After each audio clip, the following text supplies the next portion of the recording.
Hi friends, welcome to Kerala kitchen express. ഇതുവരെ എൻ്റെ channel subscribe ചെയ്തിട്ടില്ലെങ്കിൽ പ്ലീസ് ഒന്ന് സബ്സ്ക്രൈബ് ചെയ്ത് സപ്പോർട്ട് ചെയ്യണേ. ഇന്ന് നമ്മൾ നോക്കാൻ പോണത് ഒരു റോസ് മിൽക്കിൻ്റെ റെസിപ്പിയാണ്.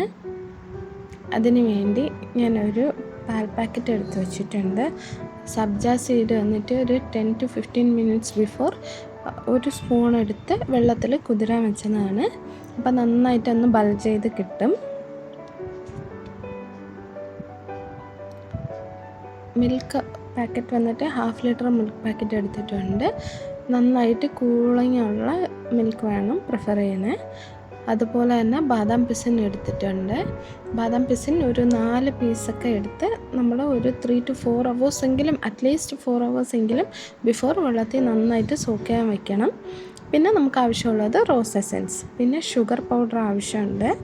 ഇത്രയും സാധനം ഉണ്ടെങ്കിൽ നമുക്ക് അടിപൊളിയായിട്ട് പെട്ടെന്ന് നമുക്കൊരു അടിപൊളി ഡ്രിങ്ക് പ്രിപ്പയർ ചെയ്യാം. എപ്പോഴും ഷുഗർ വന്നിട്ട് നല്ല ക്രിസ്റ്റൽസ് ഇടുന്നതിനേക്കാളും ഷുഗർ പൗഡറായിട്ട് ഒന്ന് സ്റ്റോർ ചെയ്യുക. അപ്പോൾ നമുക്ക് അത് പെട്ടെന്നൊന്ന് മെൽറ്റായി കിട്ടും.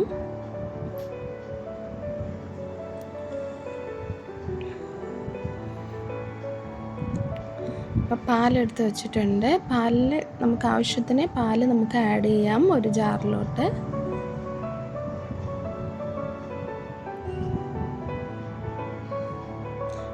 അതിലേക്ക് 1 table spoon sugar powder add ചെയ്തു.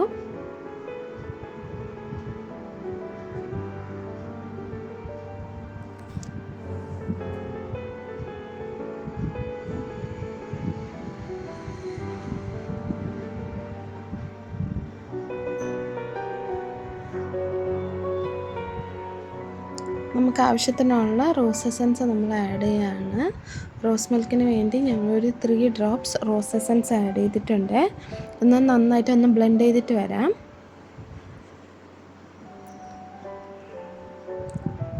നല്ല അടിപൊളിയായിട്ട് ബ്ലെൻഡായിട്ടുണ്ട്. ഇത് നമുക്കിനി ഒരു സെർവിങ് കപ്പിലോട്ട് മാറ്റാം.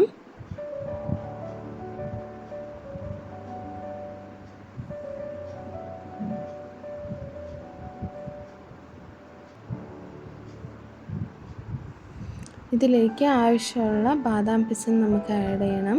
സബ്ജ സീഡും അതുപോലെ നമുക്കിഷ്ടത്തിന് ആഡ് ചെയ്യാവുന്നതാണ്.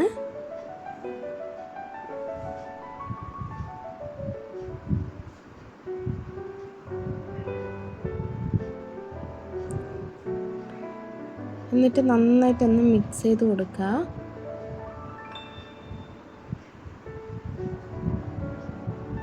നല്ല അടിപൊളിയായിട്ട് റിഫ്രഷിങ് ഡ്രിങ്ക് നമുക്ക് റെഡിയായി. ഇതുപോലെ ഉറപ്പായിട്ട് നിങ്ങൾ ഇതൊന്ന് ട്രൈ ചെയ്ത് നോക്കുക. എപ്പോഴും കൂളായിട്ട് തന്നെ നന്ന കൂളിങ്ങോടെ സെർവ് ചെയ്യാൻ ശ്രമിക്കുക. ഇതൊന്ന് ട്രൈ ചെയ്തിട്ട് എങ്ങനെ ഉണ്ടെന്നുള്ളത് ഫീഡ്ബാക്ക് കമൻറ്റ് സെക്ഷനിൽ പറയാൻ മറക്കരുത്. സബ്സ്ക്രൈബ് ചെയ്യാനും ലൈക്ക് ചെയ്യാനും ഷെയർ ചെയ്യാനും മറക്കരുത്. മറ്റൊരു വീഡിയോയിൽ കാണാം ഫ്രണ്ട്സ്. Thank you.